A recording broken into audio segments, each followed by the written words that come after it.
Căn trao phá hi căn tốt liên sang bi chu e chin ram le chin mi phun cha anon nak sung apek tin lấy kil na chu o afak big te thing bang na pur tuan tuk lau mo sung hau nu pa u nau rồi sa dom man lo in na liang ma tuar fa kun kau lai mu kan ti big te na zun tuar fa hi phil ni na ong lai lo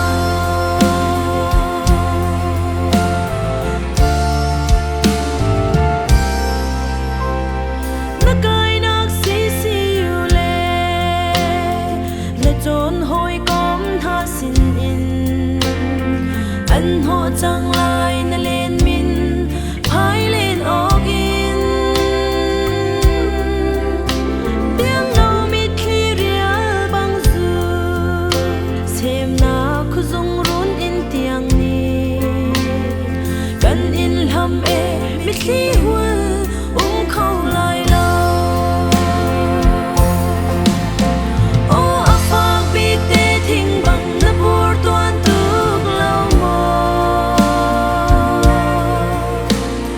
sung hau nu ba u nau rồi sa dom man lo in na liang ma tuar fa kun kau lai mu kan ti big te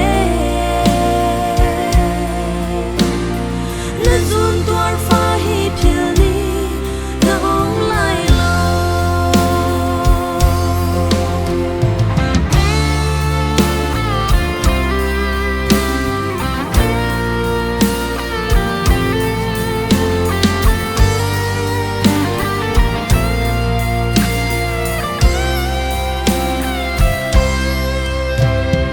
na mi phun ra đâu chi hoi